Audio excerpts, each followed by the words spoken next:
It all started with a bright red envelope slapped onto my front door like a scarlet letter. Immediate HOA violation. Action required, it screamed in bold type. The problem? Apparently my grass was 0.75 inches above regulation height. Except, I didn't have grass. I had synthetic turf. Confused but curious, I walked out to find Karen, the self-appointed HOA queen, pacing in front of my house with a clipboard, like she was leading a military inspection.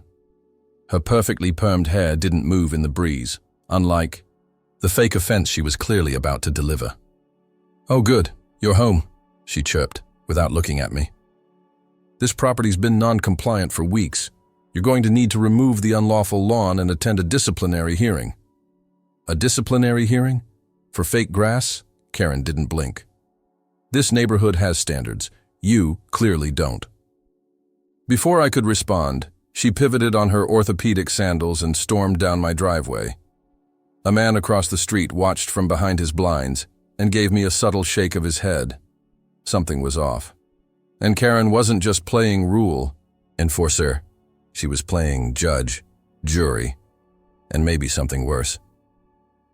As I reached for my phone to check the HOA handbook, I noticed something odd stuck between the fake turf blades.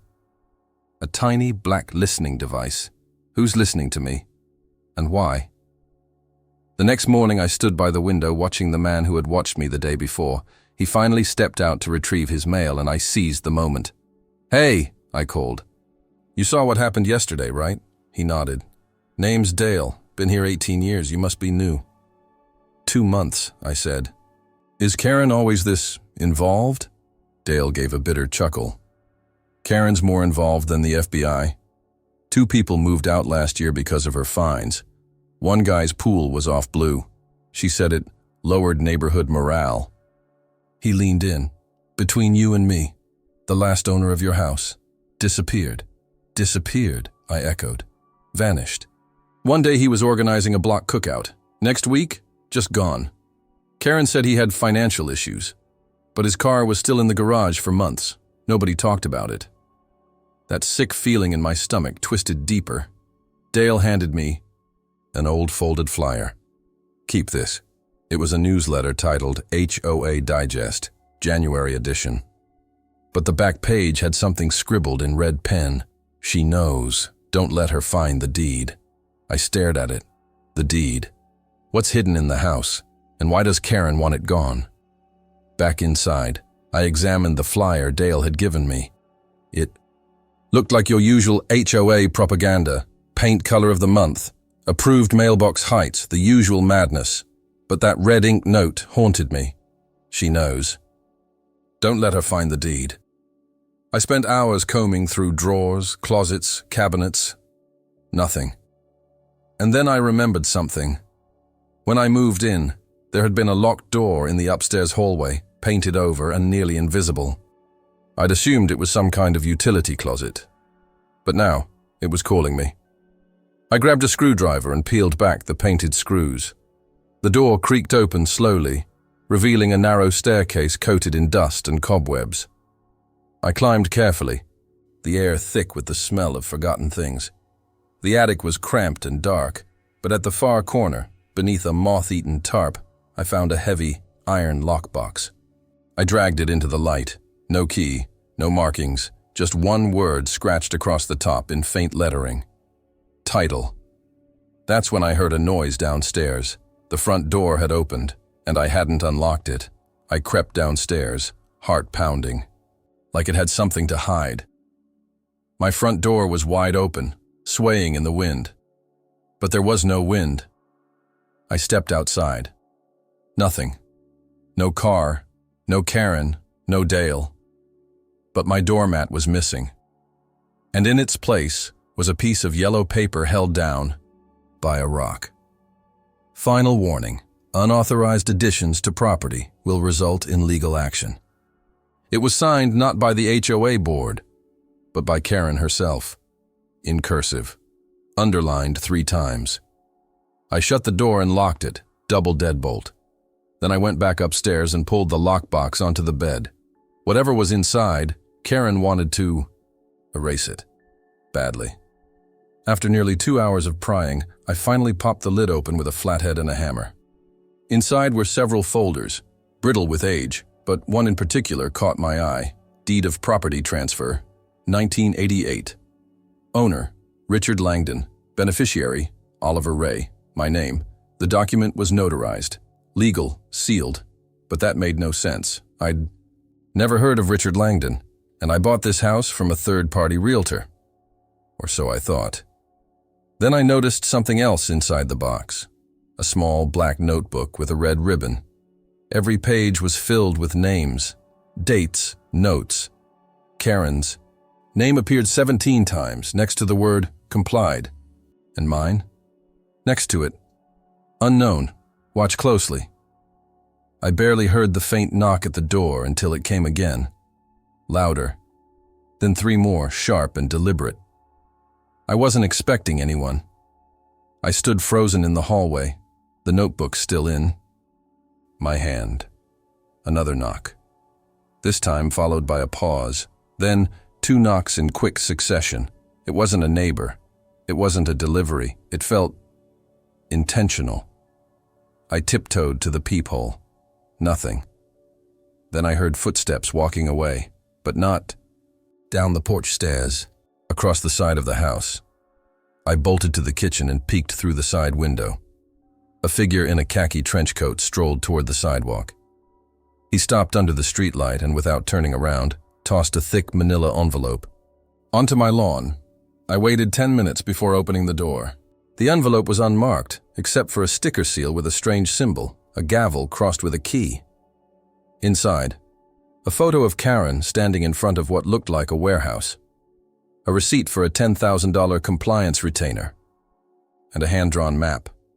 My neighborhood, with one house circled, mine. There was also a post-it note that said, "She doesn't know yet, but she will." I turned the photo over. A single address was scribbled on the back. I had never seen a warehouse like this in our sleepy, overly manicured suburb.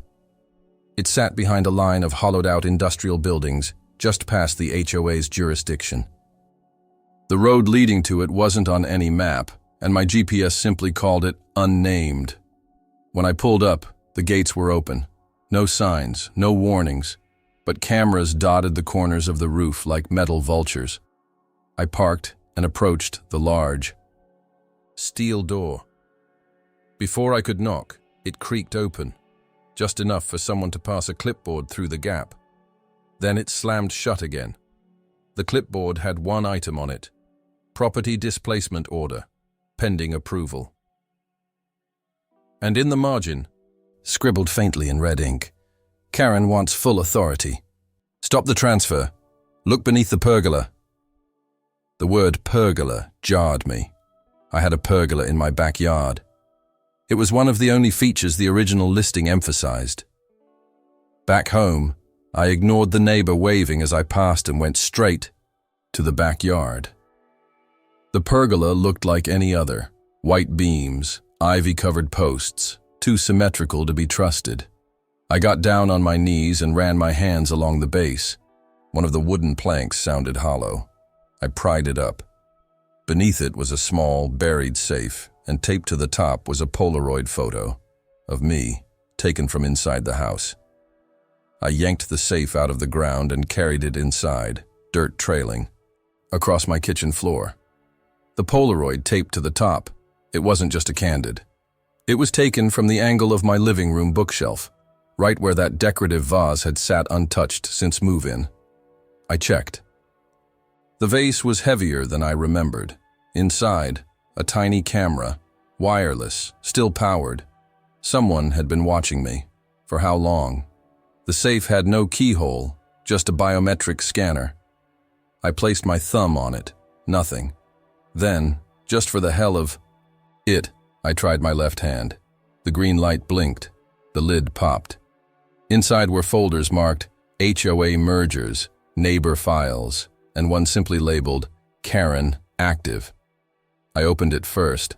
Dozens of documents, legal filings, secret purchase, agreements, and a letter addressed to the interim chair of subdivision oversight, Region 3. congratulating Karen on unilateral enforcement authority pending deed nullification. Apparently, Karen was attempting to absorb all independent properties, including mine, into a master HOA she called the Compliance Network. The last page? A typed summary of non-cooperative owners. Top of the list, Oliver Ray. Status, eliminate or force ejection. Just then, my phone buzzed. A new email. From an address I didn't recognize. Subject, she's coming tonight. I stayed up, every light in the house off. I sat in the living room with the folders spread around me like a war table, staring at the doorway. At 2:17 a.m., the motion light on my porch blinked on. I peeked through the blinds. Karen stood there, arms folded, clipboard in one hand, a duffel, bag in the other. She didn't knock. She just stood. I waited. At 2:25, she crouched, took something out of the bag, a lockpick.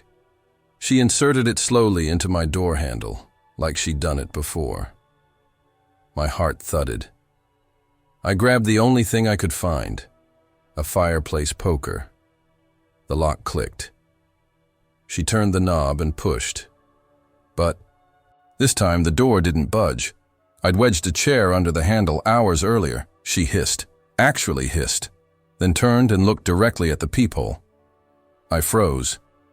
Then she whispered something I couldn't hear, patted the duffel, and walked away into the darkness. I checked the porch once she was gone. Inside the bag were papers, blueprints, and a bottle of gasoline. The top document, Emergency Demolition Order, 142 Brookpine Lane. That was my address. The next morning, I took the demolition order and every document I could fit into a tote bag and knocked on Dale's door. He opened it with a mug in hand, already dressed like he'd been waiting for me. "I was wondering when you'd come," he said. We sat at his kitchen table, where he showed me something even more disturbing, a community calendar distributed secretly among select neighbors. Compliance initiation, Friday, 7 p.m. Meet at the Circle. "What's the Circle?" I asked.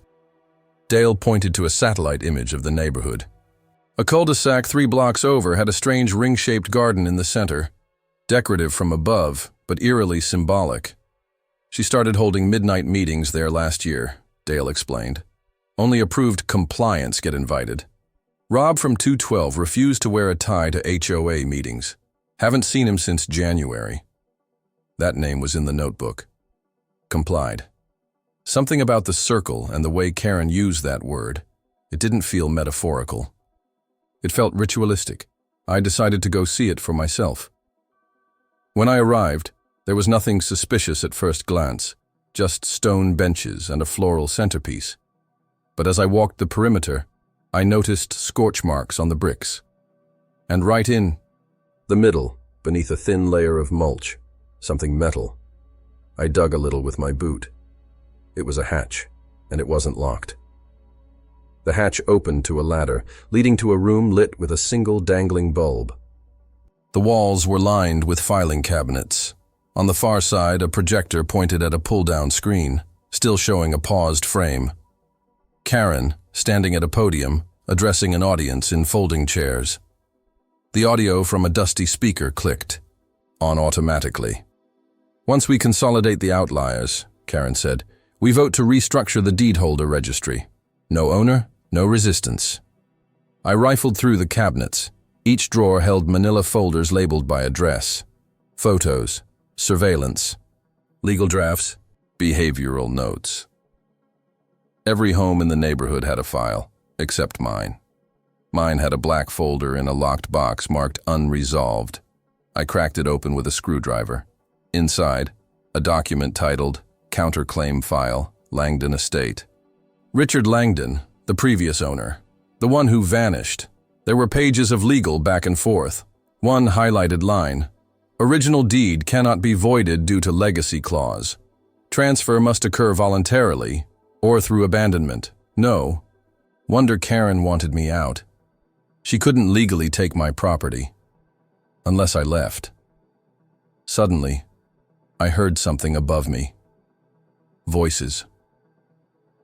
I shut the folder and climbed quickly. Peeking through the hatch crack, I saw 3 people standing in the circle. 2 in suits. One was Karen. She pointed to my house and said, "He's not going to make it to next week." I barely slept.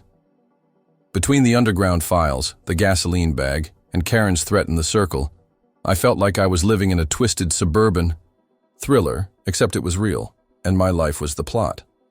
The next morning, the HOA newsletter arrived, but this one wasn't digital.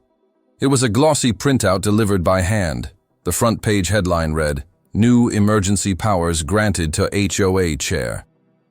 There was a blurry photo of a recent board vote, though no one in the image looked familiar, except Karen, of course, seated at the head with a pen in hand and a satisfied smirk. Then I noticed something disturbing. A small section at the bottom read, "Notice to 142 Brookpine Lane. Please vacate by Thursday evening for urgent community reconstruction." That was 3 days away. Before I could rage shred the flyer, someone rang the doorbell. 3 people in matching blue polos with embroidered HOA badges stood on my porch. One held a clipboard. One held a measuring tape. The third carried what looked like a portable printer. "We're conducting an urgent property reassessment," the clipboard guy said. "You may remain inside, but do not interfere." They didn't wait for a reply. They split up, walking around my house like I didn't exist. I followed one to the backyard. "What are you measuring?" I asked.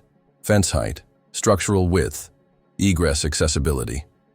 He didn't even look up. Inside the tote bag I still had from the night before, the folder labeled Langdon Estate was beginning to feel more like a shield than evidence.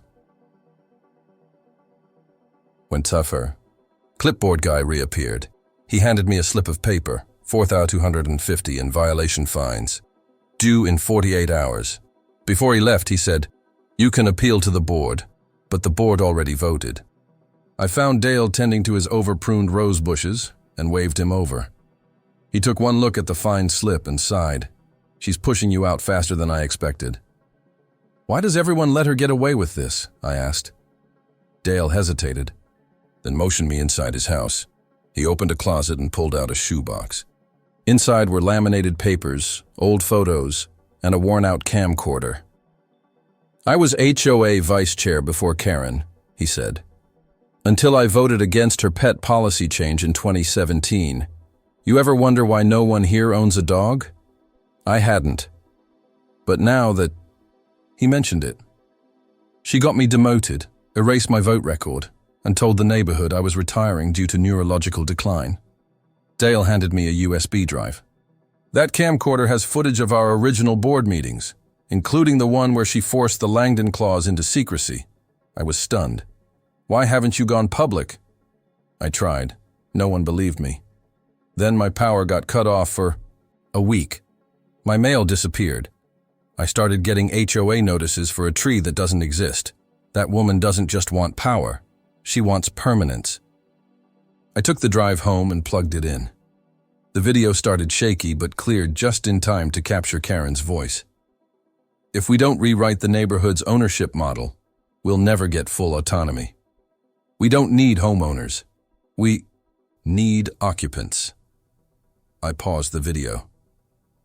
Outside, a white van with the words, "Authorized HOA Services, Compliance Division," parked in front of my house, and Karen stepped out.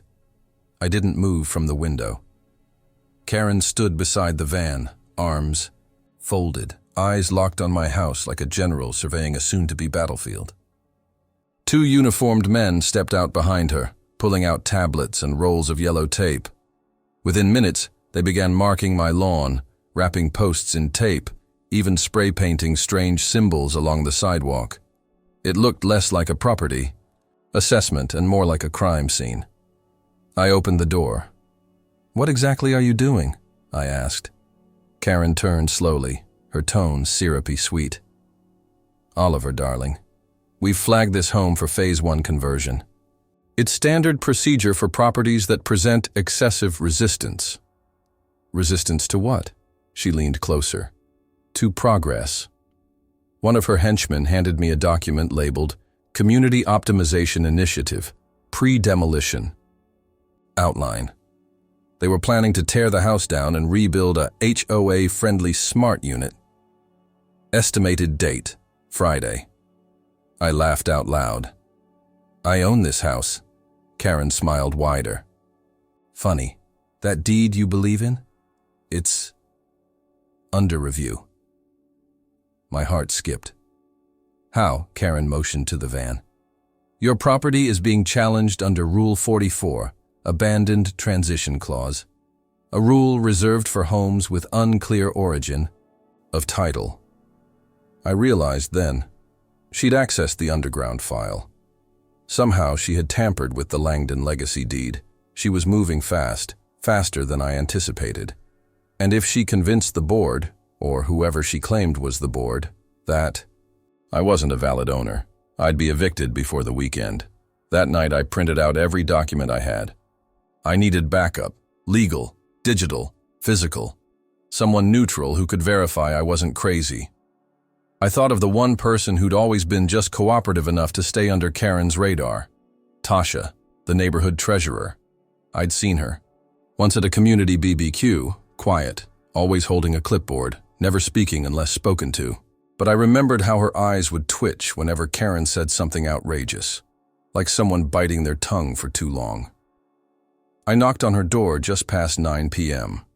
Tasha answered in a housecoat and slippers, her eyes narrowing at the sight of me. I'm not looking for trouble, I said. But I think you know Karen's gone too far. She opened the door just enough for me to slide a folder in. Inside it, the original Langdon deed, Dale's USB transcripts, and a printed snapshot of the Phase 1 demolition plan. Tasha read silently for almost 5 minutes.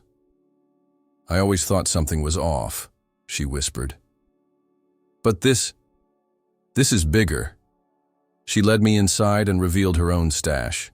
Receipts, voter roll discrepancies, even HOA funds marked as community contingency fees that had been rerouted to a private account, Karen's account. Will you help me stop her? I asked. Tasha looked down at the papers, then she nodded. But if we're doing this, we do it my way. She opened a hidden drawer in her filing cabinet and pulled out something I never expected. A sealed envelope marked, "In case of Karen." Inside, a resignation letter from Karen herself, backdated 3 years. I stared at the resignation letter, dumbfounded. Dated exactly 3 years ago to the day, it was typed, signed, and notarized. It read, "Effective immediately, I hereby resign from my post as HOA chair due to personal matters and prolonged health concerns." Tasha crossed her arms. Karen submitted this after losing a vote she didn't like, but the next morning she claimed the board never accepted it. Then she erased the vote entirely. No one ever saw this again. And you kept it? I made 3 copies. This one, for leverage. It was more than leverage, it was dynamite. If Karen officially resigned, anything she signed after that could be legally invalid. That meant her demolition orders, fines, even her emergency powers. They could all collapse like a house of cards. But Tasha wasn't finished. She never refiled her chair appointment either. Technically, there's no acting HOA chair right now. I blinked. So who's in charge? Tasha gave a tight smile. No one, or anyone. We both stared, at the letter, then at each other. If you called an emergency meeting, I asked, could you prove she's not legitimate? With this? Absolutely. We agreed, Friday, 7 p.m. Same time Karen planned her demolition, but instead of a bulldozer, we'd hit her with the one thing she never expected: procedure. By Thursday morning, the air in the neighborhood felt electric. The compliance van, now parked full-time outside my house, had grown a twin. 2 more uniforms patrolled the sidewalk, jotting things down on tablets like they were preparing for an invasion. I played it cool, didn't answer the door, didn't complain, didn't move my trash bins even when they were suddenly 3.5 inches. Too far from curb center, but at noon, Dale called. Check your mailbox. I did. Inside was a letter stamped with the HOA seal, this time with bold red ink across the top. Notice of behavioral disturbance. Emergency removal protocol initiated. My stomach sank. It wasn't about property anymore. Karen had escalated it to mental instability. I'd been officially labeled a threat to the neighborhood.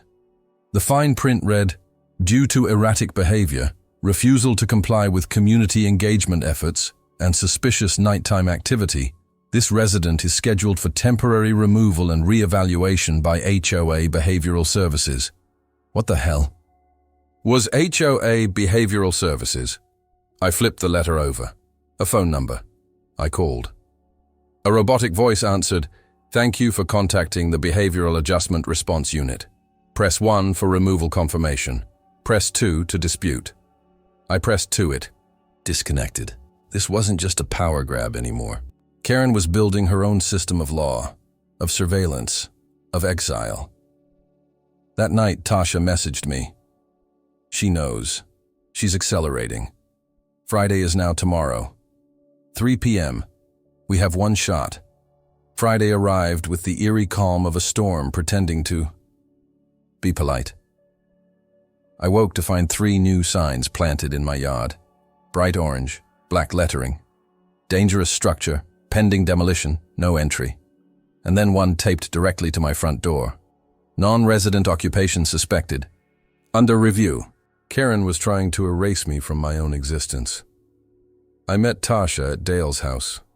She'd already rounded up 4 other residents, quiet, observant types who, like Dale, had all been subtly punished for questioning HOA policy. Surprise fines. Revoked parking access. Mysteriously delayed mail. "We form a quorum," Tasha said. "If we go by the bylaws, and we have the resignation letter, we can call an emergency override vote and appoint a new chair. Or dissolve the HOA altogether." Dale raised an eyebrow. "Can we do that?" Tasha didn't flinch. "We can do whatever Karen's been pretending to do for years. Only difference is, we'll follow the actual rules." The meeting was set for 2:30 p.m. at the community center, 30 minutes before Karen's planned demolition. We distributed physical flyers door to door. No digital invites. Karen had access to everything online. We knew that now. At 2:15, I headed toward the community center with the Langdon deed, Karen's resignation letter, and Tasha's evidence in a backpack. But when I arrived, the building was locked, lights off. Sign on the door. Facility closed. Due to security threat, by order of HOA chair. There were people outside, residents, curious, confused, frustrated. Then Karen showed up, in a golf cart. She smiled wide, pulled out a bullhorn and said, "This meeting is cancelled. For your safety. Please return to your homes." Tasha leaned over and whispered, "She's trying to stop the vote." I pulled out the resignation letter. "Then we hold it right here." I stood on the steps of the darkened community center and raised my voice. "I have in my possession a signed resignation letter from Karen Peterson, dated 3 years ago, rendering her ineligible to act as HOA chair.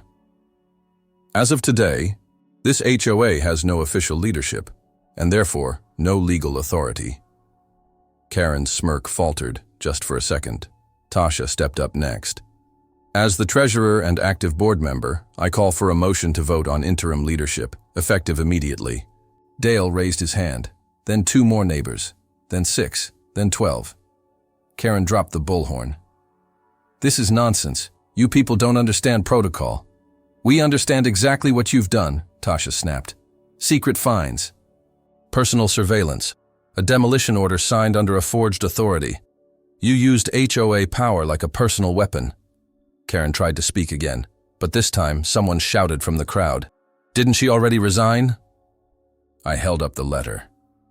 She reached for it, but I stepped back. "You're welcome to challenge it. Legally, I have the documents, I have the deed, and I have enough witnesses to make this very, very public." Then, in a last-ditch move, Karen pulled a phone from her bag. "I'm calling behavioral services," she hissed. "You're unstable. They'll remove you within the hour." Except this time, the crowd laughed. One neighbor called out, "We are behavioral services, Karen." Another, "You made it up." Karen looked around. No support, no allies, only watchers. Her phone slipped from her hand. A distant rumble echoed down the street. The demolition crew had arrived early, but they weren't stopping at just my house. They were headed straight for the community center. The demolition truck rumbled closer, flanked by a smaller utility van with tinted windows. Karen's face lit up like she had just summoned an army. "See?" she said, regaining composure. "This isn't personal. It's protocol." I held up the resignation letter again. "You can't use protocol you don't have." The lead operator stepped out of the truck, hard hat tilted back. "I've got an order stamped by the HOA chair." Tasha stepped forward, pointing to Karen. "That's not the chair." The man looked between us, confused. "She signed the request." "She forged the request," I said. "The original deed holder never forfeited ownership, and she resigned years ago. We have documentation." The halfway man scratched his head. "Look, I don't care about your little HOA drama. My crew was paid to clear this place." Then, almost casually, he added, "Said we'd find something under the floorboards." Tasha and I exchanged a glance. "What floorboards?" she asked. He gestured to the community center. "Karen told us it used to be a government site," said. "There might be classified documents still hidden in the foundation." That didn't even make sense. But suddenly it did. Karen wasn't trying to destroy the community center to stop the vote. She was trying to erase something beneath it. Before anyone could react, the bulldozer engine roared to life. The operator climbed in. Karen backed away with a smug look on her face and muttered, "Good luck finding it now." Then she turned and walked off, not even looking back. We had minutes. As the demolition crew began clearing the parking lot, I led Dale and Tasha around the back of the community center. The emergency exit had been chained shut, but bolt cutters from Dale's garage made short work of it. Inside, the building groaned like it knew what was coming. The old hardwood creaked under our feet. Tasha ran to the breaker and flipped the lights on. Fluorescent tubes flickered to life, revealing decades of dust, a sad snack bar, and a collapsed ceiling tile no one had ever fixed. "Where would she hide anything?" Dale asked. Tasha pointed to the raised stage at the front of the meeting hall. She always insisted we never store anything underneath it. Claimed it was structurally unsound. We rushed over. I pulled back the stage skirting and shined a flashlight inside. Old chairs, boxes, a filing cabinet, and something strange. Concrete blocks that didn't match the rest of the foundation. Tasha and I slid the cabinet out. Dale began tapping the floor with a broom handle until clunk. A hollow sound. I grabbed a crowbar from the janitor's closet and pried up the section. Beneath it was a locked steel hatch. "No way she put a panic room under the HOA meeting stage," I muttered. Tasha stared at the keypad beside the latch. "She did." Dale cleared his throat. "Try 1988. Year the neighborhood was founded." I punched it in. Beep. Green light. The hatch clicked open, and a blast of cold air shot up from the darkness. Inside was a spiral staircase. Karen had built something under the community center, and whatever it was, she was willing to demolish the whole neighborhood to bury it. The staircase spiraled down longer than it had any right to. The concrete walls dripped with condensation, the fluorescent light above us quickly fading into shadow. At the bottom, a metal door waited. No markings, no handle, just a fingerprint scanner. Tasha touched the panel. It blinked, then hissed. The door swung open. And inside was a fully furnished HOA command center. Wall-to-wall monitors showed live footage of nearly every house in the neighborhood. Filing cabinets labeled compliance records, behavioral notes, and property. Leverage stood in organized rows. One corner held boxes of confiscated items, decorative flags, pool floaties, gnomes, all things banned in past newsletters. This is Insane, Dale whispered. No, I corrected him. This is Karen. A glowing map of the subdivision. Lit up one monitor in red. A blinking icon hovered over my property. Tasha walked to the central desk. A laptop was open, mid-email. 2. City Redevelopment Council, RE, Phase 1. Finalization. Subject has been neutralized. Full integration possible by Monday. She's trying to sell the entire neighborhood, Tasha realized. But she can't finalize without full occupancy. Control. That's why she needed me out, I said. On a wall-mounted bulletin board, our names were listed under priority targets. Right beneath that, a folder labeled Contingency Protocol, Dissenter Extraction, sat clipped to the wall. Tasha reached for it. We heard a thud upstairs, followed by boots. The demolition team wasn't outside anymore. We backed into the shadows as footsteps echoed from the stairwell above. A flashlight beam danced across the walls. Should we lock the door? Dale whispered. Too late, I said. 2 men descended, hard hats off, holding tools like weapons. One spotted the monitors. Whoa, you seeing this? They weren't lying, the other muttered. They approached slowly, distracted by the sheer madness of what they were seeing. That gave us an opening. Tasha slipped around behind them and yanked a cord from one of the breaker boxes. The monitors went black. Lights flickered. The men spun around, and Dale, bless his HOA bruised soul, slammed the door shut and shoved the filing cabinet in front of it. It wouldn't hold for long. We need to finish the vote, I said. Right now, Tasha nodded. She pulled out a tablet from her bag. We get 5 signatories. Dale, me, you, plus 2 of the neighbors already outside. Once we confirm via Emergency Article 9.4, the HOA resets. And Karen? She loses everything. We activated the digital vote. I signed first. Then Dale. Then Tasha. 2 more signatures came in within seconds. Tasha had sent out invites during the walk down the stairs. The screen lit up green. Emergency override passed. HOA leadership suspended. We stared at each other, stunned. Now, what? Dale asked. Before Tasha could answer, an explosion rocked the bunker. Dust poured from the ceiling. She's trying to destroy the center manually, I said. She knows we found it. Tasha grabbed the resignation letter and the vote record. We have to get out of here and get this to someone who can actually stop her. Above us, the spiral staircase was glowing orange. Flames licked the upper corners of the spiral stairwell as we bolted back toward the hatch. Smoke filled the shaft, thick and fast. She set it on fire? Dale coughed, hand over his mouth. No, Tasha said, eyes wide. She doused the ceiling before we ever found the hatch. This was the plan all along. I shoved open the hatch door. It was hot to the touch, and pulled myself through first. The community center above was ablaze in patches, but not yet fully engulfed. Karen stood just beyond the parking lot, arms crossed, watching the building burn like a satisfied arsonist who believed in zoning. Our eyes met. She didn't flinch. Then, she turned and calmly got into a black SUV idling at the curb. I helped Tasha and Dale up and we ran. Not toward our homes, but toward the one place Karen didn't expect us to go. City Hall. Within 15 minutes, we were in the building, soot-stained, coughing, carrying a backpack filled with everything she tried to bury. The receptionist looked up in horror. Emergency HOA override, Tasha said, voice hoarse. We need the registrar, now. They led us into a small legal review office.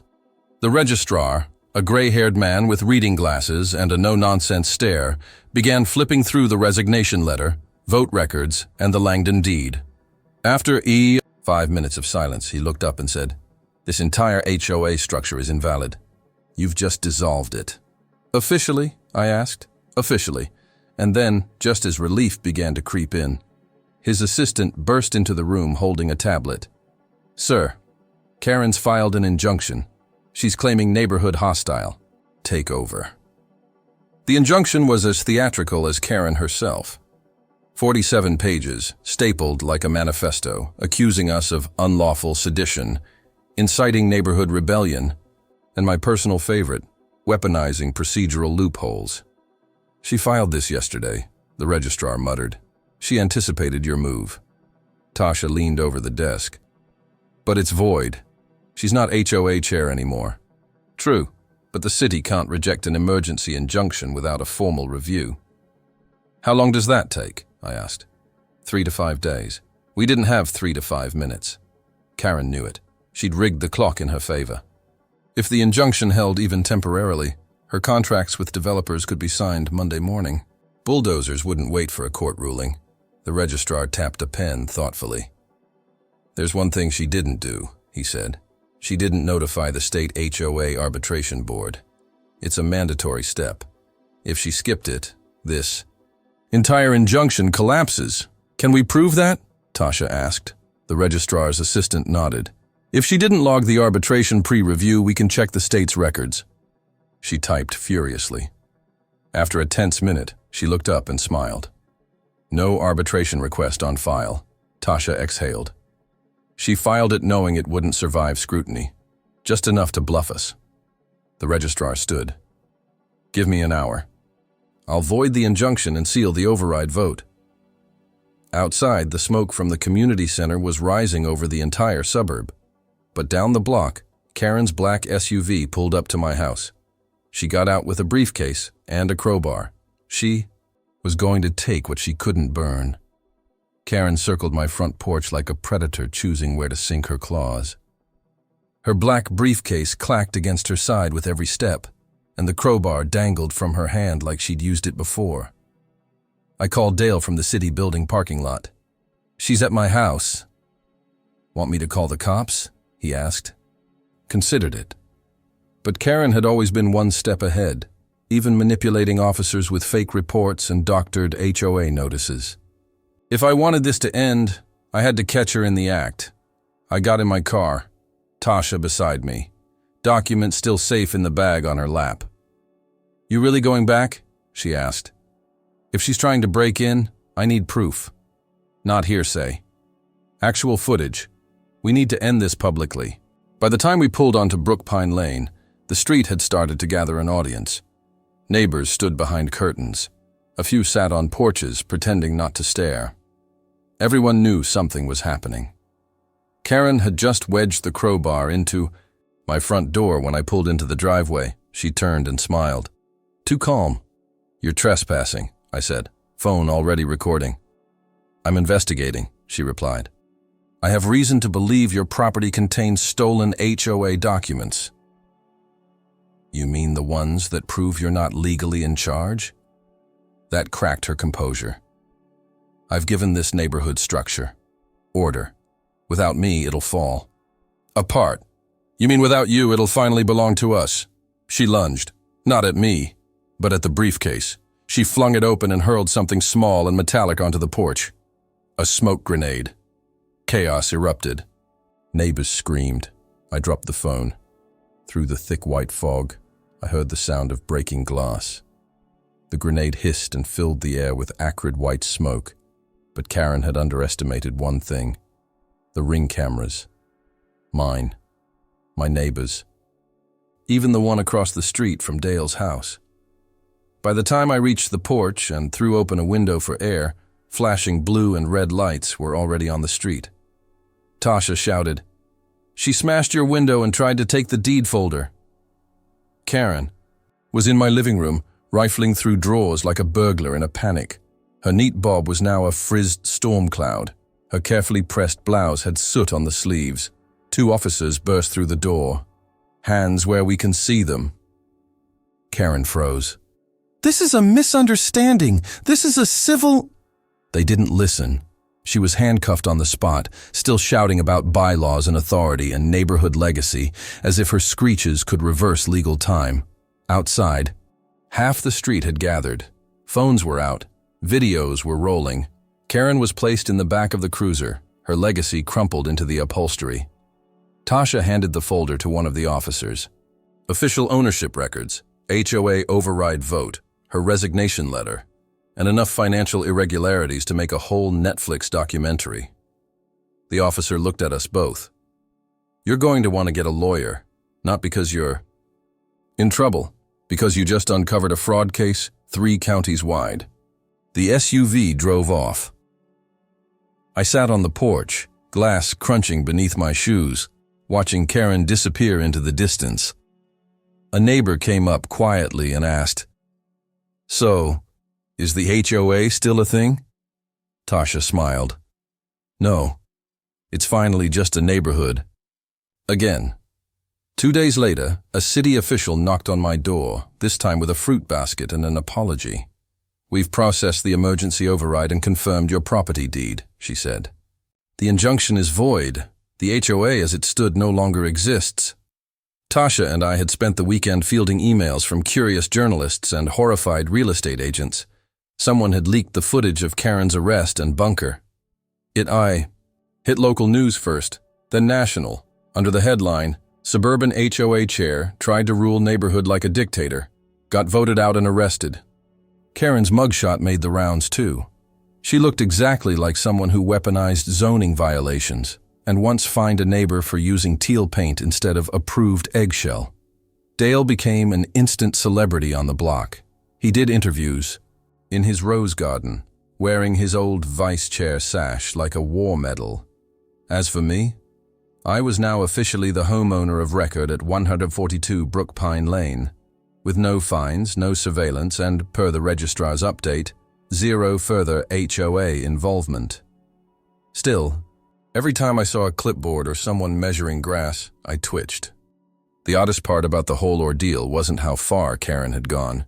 It was how fast the neighborhood bounced back once she was gone. Kids rode scooters again. Someone installed a swing in their front yard. Gnomes returned like tiny ceramic. Refugees reclaiming their homeland. A group of residents formed what they called the Neighborhood Circle, a casual once-a-month meetup for drinks and community projects, strictly non-binding, zero enforcement, and gnome-friendly. Tasha was unanimously voted least evil organizer, and she took the job reluctantly. Dale started writing a memoir. Working title, HOA No Way, How I Survived the Suburban Regime. And me? I finally started relaxing, took down the camera near the bookshelf, replaced my synthetic lawn with a little herb garden, even got a dog. Named him Bylaw. One afternoon I found a burnt piece of paper buried near the pergola, the edge of a blueprint, half-scorched, labeled Phase 2, Psychological Recalibration Protocol. I laughed, then threw it away. We weren't living under a protocol anymore. We were finally living. Karen's trial was standing room only. The charges? Trespassing, document tampering, fraud, destruction of public property, illegal surveillance, and unauthorized use of smoke-based deterrents. Her defense attorney tried to frame her as a misunderstood visionary, someone who cared too much about structural integrity and aesthetics. But the jury didn't buy it, especially after seeing bunker footage, hidden cameras, and a PowerPoint Karen had prepared titled Future of Controlled Living, HOA 2.0.